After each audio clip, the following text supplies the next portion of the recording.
Go. Our group will be utilizing an informal debate format to discuss the pros and cons of home-based ABA and tele-ABA services. We also hope to provide you with ethical concerns relating to both of these methods of service delivery.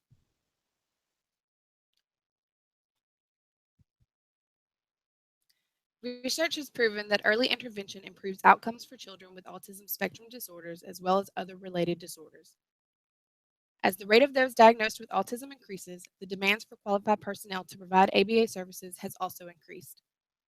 However, the number of those diagnosed on the spectrum far exceeds the number of BCBAs available. With technological advances, the telehealth field is growing and quickly becoming an alternative to on-site treatments. Our debate will be discussing the pros and cons for both tele-ABA services and home-based ABA services. Through the information provided by the speakers, we hope to educate the audience and allow them to be able to make informed decisions in regards to these two unique service delivery methods. According to the Autism Speaks website, a 2014 survey of parents suggested that 1 in 45 children ages 3 to 17 have the diagnosis of autism. As you can see, the rate of those diagnosed with autism is steadily increasing. Because the numbers are from a parent survey, they do not officially replace the government estimate presented by the Center for Disease Control, which is 1 in 68 children.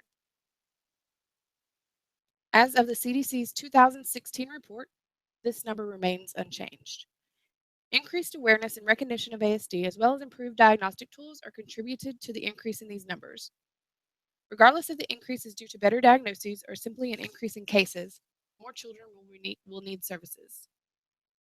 The availability of qualified personnel to provide appropriate services to these children is essential in improving future outcomes. Early intensive behavioral interventions, specifically those based on applied behavioral analysis techniques, have become the gold standard of treatment for those with ASD. Research has shown that children who received 2 years of one-on-one therapy for 40 hours per week achieved age-appropriate educational and adaptive behavior outcomes. However, a 2016 study stated that there were only an estimated 8,600 board-certified behavior analysis worldwide.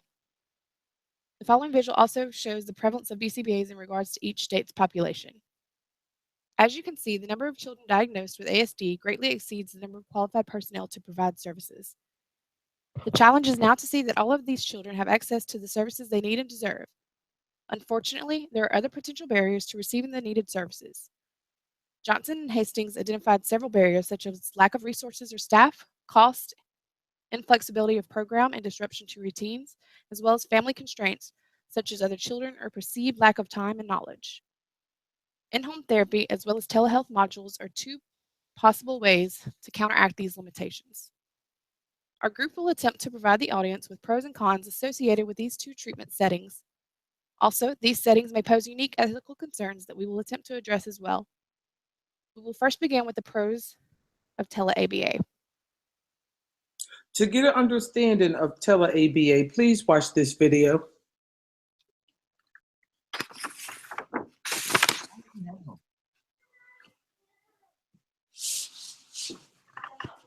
What appears to be a typical snack time is actually a momentous occasion for Noah Cobbs.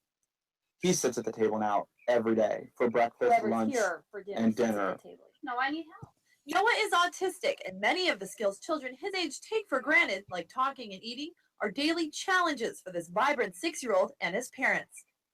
Before, I felt as a parent like a failure. Absolutely. I wasn't helping my child. Then the Cobbs discovered the Celeste Foundation. This Florida-based group specializes in early intervention for autistic children using innovative video technology.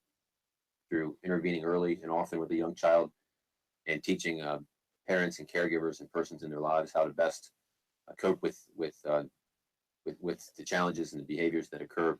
A lot of kids will interact with us just as if we were there. Hi! Each day begins with a video visit from the Celeste specialist who observe and guide the Cobbs through speech and behavior strategies. Good job, give me 5. After just 3 months in the program, Noah's progress is astounding. Stop! His language has skyrocketed. And now Noah's sitting at the dinner table for entire meals, something parents Josh and Tina never thought possible. He went from having a screaming match to getting to sit for 2 minutes. He sits for 20 minutes now. Yes. The biggest accomplishment? Potty training.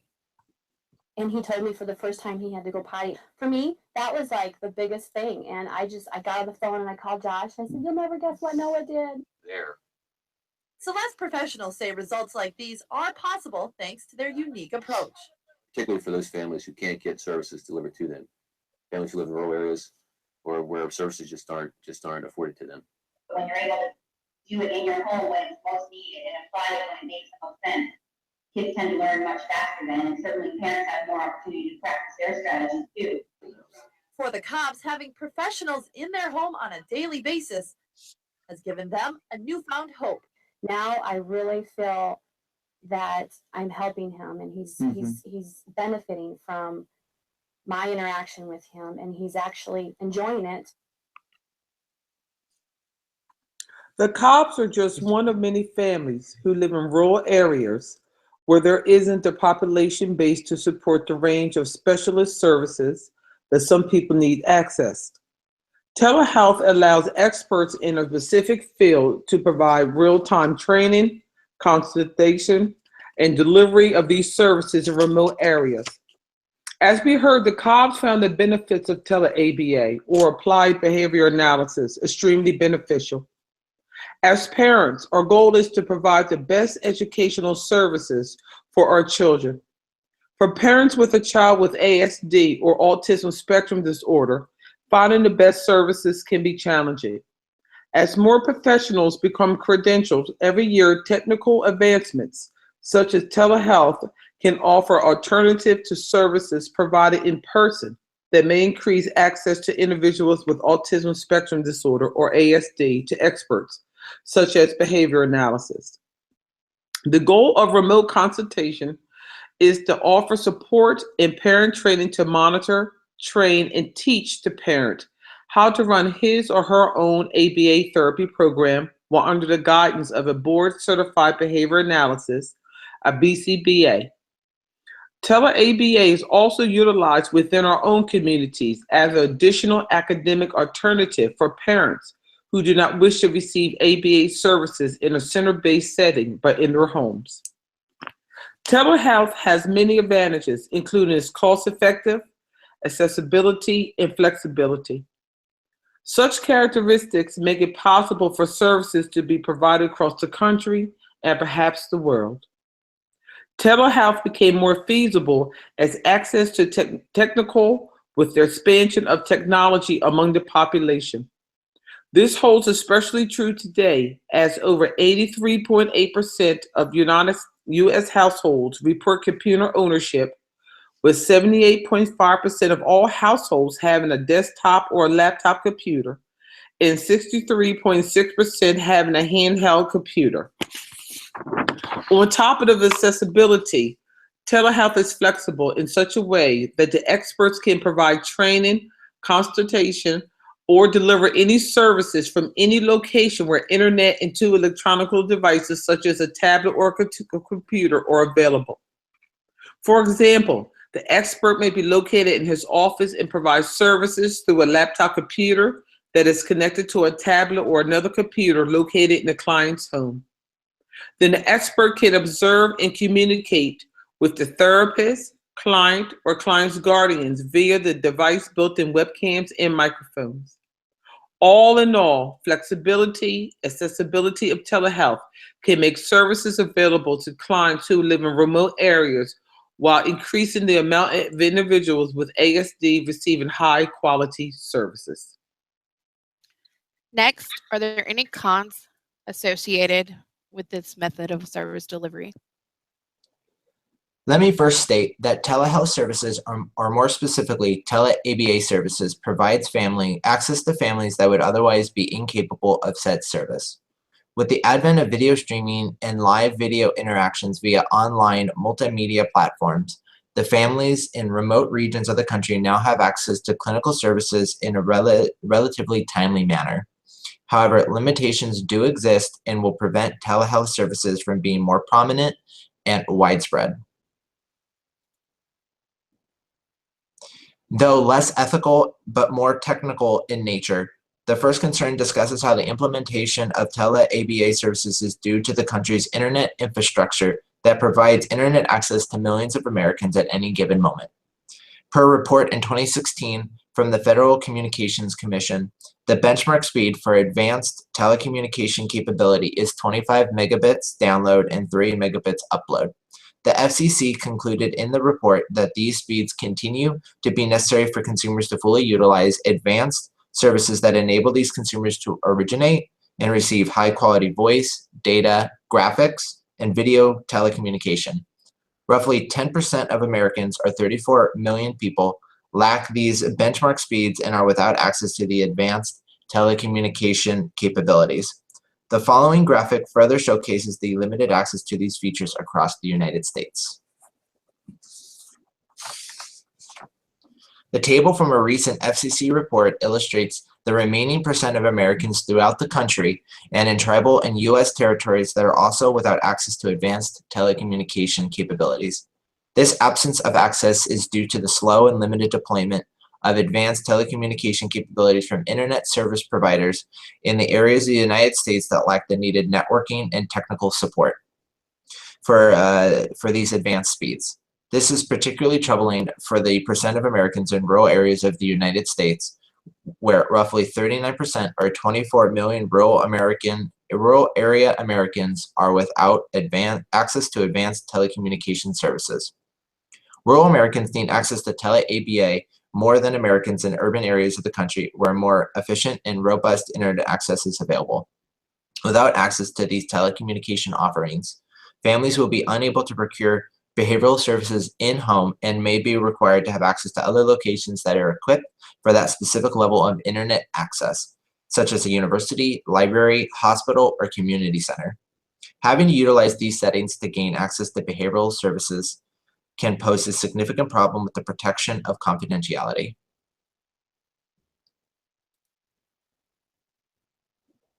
One of the highest rank concerns for families that seek tele-ABA services via the web was the importance of personal privacy. Confidential information, such as any personal identifiable data, should be protected whenever transmitted, stored, received, or otherwise disposed of when utilizing a telehealth model of service.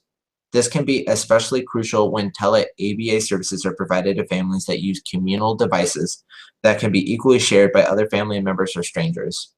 Unauthorized disclosure or viewing of this information, however innocent or accidental, is more commonplace with live, interactive, and store and forward interactions between the behavior analyst and the client or family. These inadvertent or inappropriate disclosures can also be visual and auditory, such as unauthorized viewing or hearing of video conferenced interactions with clients, viewing photos of the client, or viewing electronic health records that have been received from another provider or database. Per the BACB Ethical Guideline 2.06, Maintaining Confidentiality, behavior analysts have a primary obligation to take reasonable precautions to protect the confidentiality of those with whom they work or consult, recognizing that confidentiality may be established by law, organizational rules, or professional or scientific relationships. Behavior analysts have a responsibility to ensure the protection of confidential information and the personal privacy of their clients. When providing behavioral services via the internet, technological safeguards are necessary to keep all electronic interactions private and inaccessible by those that are unauthorized. For some families, the uncertainty of whether their confidential information or personal privacy is really protected is enough of a concern to sway the decision to utilize such web-based services. It is with that the behavior analysts also have the responsibility to competently, ethically, and safely train and support the client and families with not only understanding the precautions that go into safeguarding confidential information, but utilizing the web-based services altogether. Stated by Boisvert and Hall and supported by another study by Bisnara et al., is the time and expertise required to provide parental training and support for autism interventions via tele-ABA services. Tele-ABA services may not provide sufficient training for all parents and caregivers to implement intervention techniques effectively. Some may need the traditional in-person support and coaching to maximize the effectiveness of the intervention. Others may require more time and practice to achieve fidelity. Also, lack of standardized measures during parent Recorded parent-child interactions make it difficult to know how well the results would generalize to other families. Furthermore, effectiveness of any intervention may relate to how the parent perceives the practices fitting within family's daily routine or their lifestyle. If strategies are perceived as too complex to use on a daily basis, it could become very difficult to reach a high-quality level of competence. Tele-ABA services can also have a steep learning curve for using the telecommunication services and devices that can pose limitations to delivery of behavioral treatment. Bushford and Hall found in a scope and review on the advantages and limitations of tele-ABA delivery that challenges exist and need to be considered when assessing the effectiveness of tele-ABA service. The authors discussed a few disadvantages of using telehealth service that concern the technological element and the time component of the style of treatment delivery. The review found reports from parents and caregivers that the use of headsets, specifically wireless units, particularly difficult to use when utilizing the telehealth service. This may be attributed to connectivity issues with the headset when using the audio or video streaming services. Another presented issue was parents or caregivers remaining in view of the webcam for the behavior analyst to observe the session or treatment. The review discussed the challenge for the behavior analyst to accurately and effectively provide feedback and support when unable to properly view the implementation of the treatment plan by the parents or caregivers. A similar concern arises with tele-ABA services that do not utilize dynamic or live video conferencing telecommunication, but static web-based training sites with video and training materials for parents to read and study. The challenge exists with properly monitoring parents' website engagement, given that the open features such as videos, articles, audio logs may not have been in active use. Applications that detect when website features are in use, for example, moving mouse, clicking a link, scrolling down the web page, versus opened but interactive, are methods to circumvent this challenge, but not all tele-ABA services integrate this feature into their software or delivery.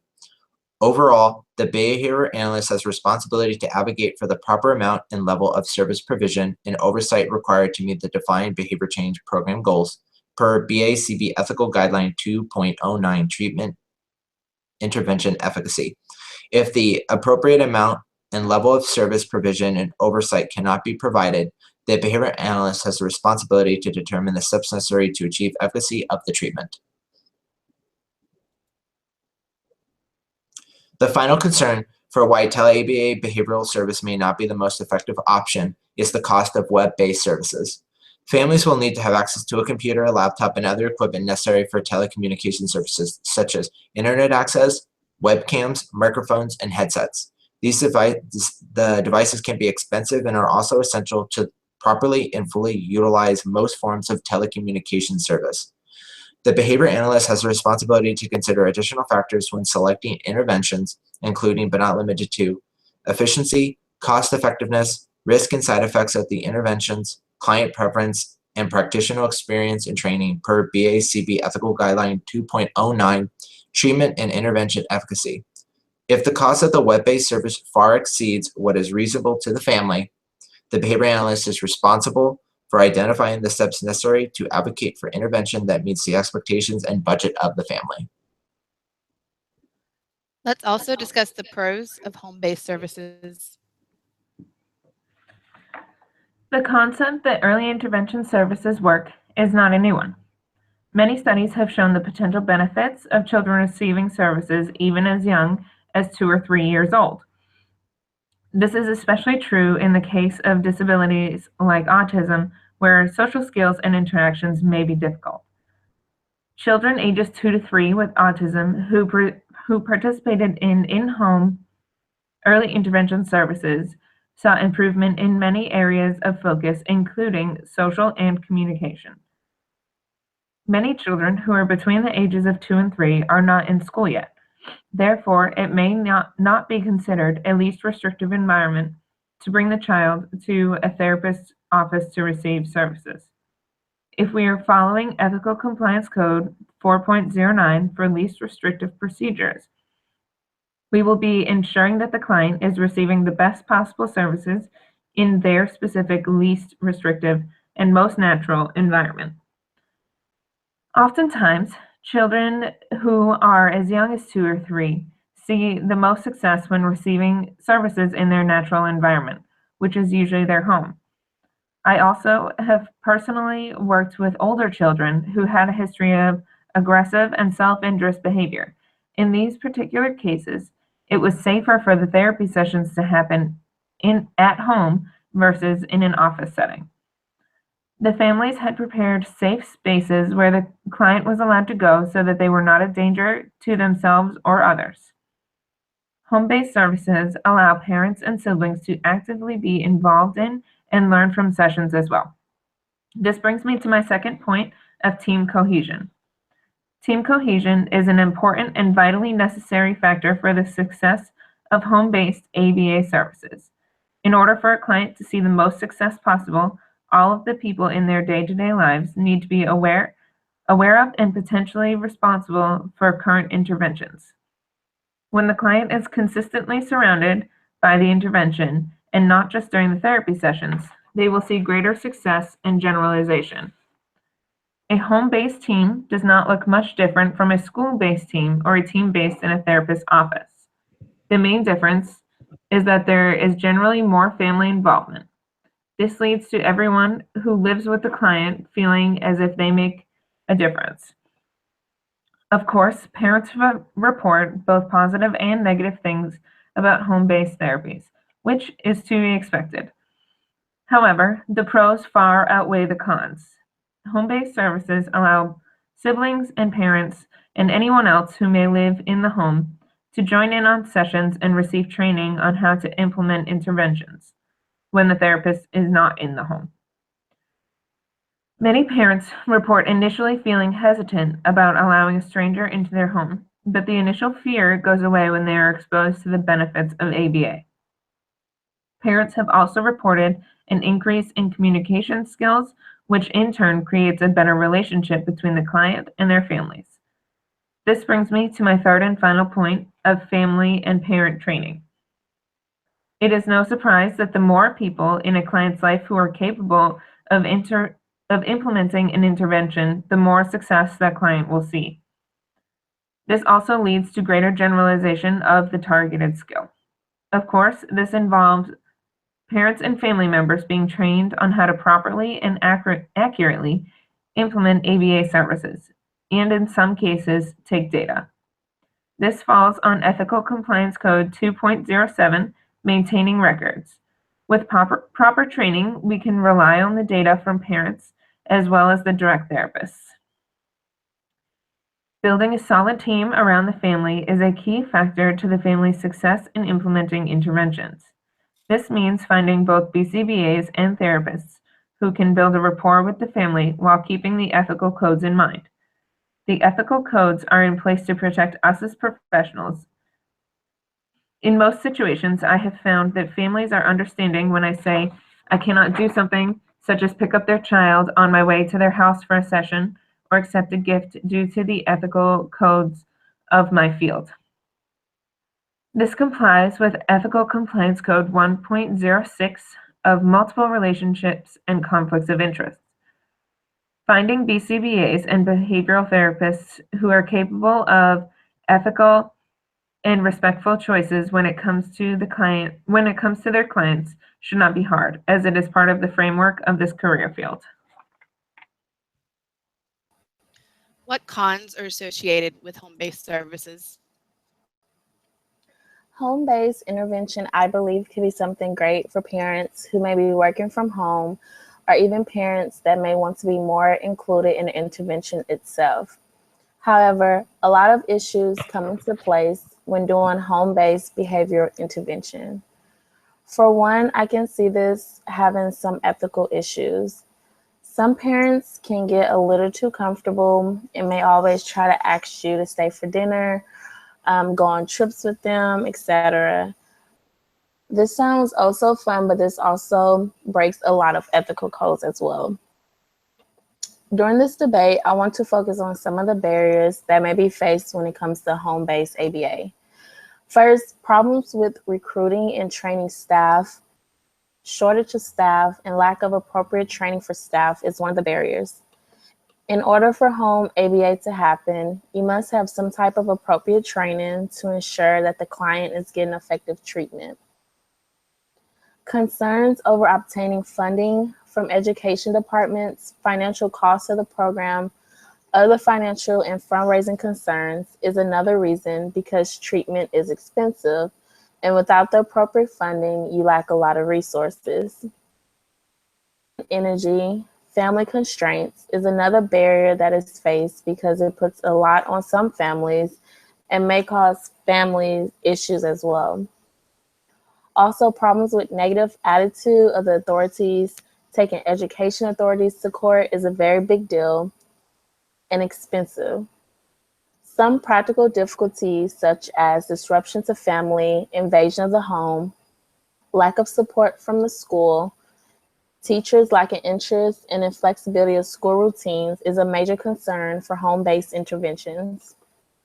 One of the journal articles, titled Parents' Experience of Home-Based Applied Behavior Analysis Programs for Young Children with Autism, discussed how parents reported that some therapy negatively affected their relationship with their significant other.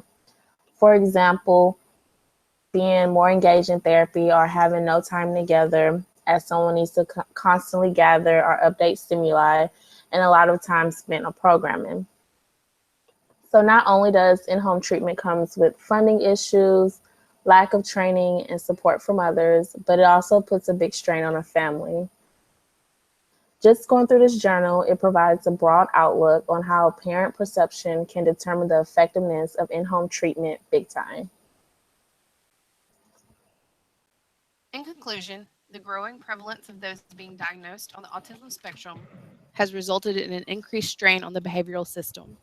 This strain has produced a gap in regards to those who need services and the number of qualified personnel to deliver said services. As the need for early intervention services grows and technological advances continue, it is anticipated that telehealth will be the mainstream form of service delivery in the future.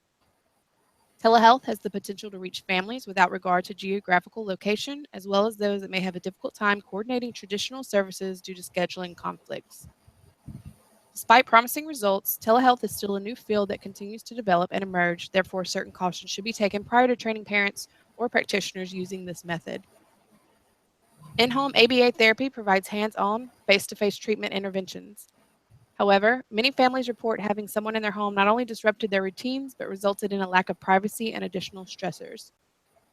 Parents often reported in-home therapy staff was only concerned with the child and not mindful about the needs of the entire family. From our speakers, you can see that there are many pros and cons to both telehealth and in-home ABA services. There are many factors that may influence the decision of one setting versus another. What may be right for one family may not be a good fit for the next. Also discussed were possible ethical issues that may arise for the practitioner in these unique settings.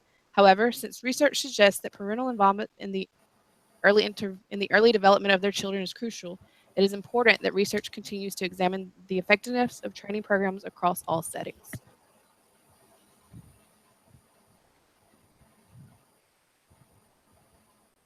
We'll now do a short question and answer session. Who provides the family training within an in-home setting? A BCBA provides the initial trainings. Then from there, the direct therapist is in the home to support the parents and answer any questions that may come up along the way throughout sessions. Is support provided to the families that do in-home therapy? Yes, Autism Speaks website lists different family resources and support groups. One of the resources is TACA, which is Talk About Curing Autism. They share family stories, they list different funding out there, and they list the overall blueprint to be successful for in-home therapy. Does anyone have any experience working in either of these settings? If so, what are your personal viewpoints? I have personally worked in home health. My company and my experiences are probably unique. My company requires that they have a dedicated room for therapy that keeps their reinforcers, their stimuli. The room can only be used for therapy. It can't be their bedroom, their playroom, etc. We also do not include family members during our treatment sessions unless it's a specific training for the parent. Much like Christy, I also work in an in-home setting, though mine is much different. My clients have access to their entire home at all times, even throughout the sessions. Their stimuli and data sheets and whatnot are kept at the house. That way parents also have access when the therapists are not there. However, there's not a dedicated room for therapy. This is my experience with in-home therapy. As the remaining of us in the group, none of us have experience with Tele ABA, which may be due to the fact that we are located in metropolitan areas, and ABA is more popular in remote areas that doesn't have access to clinical services.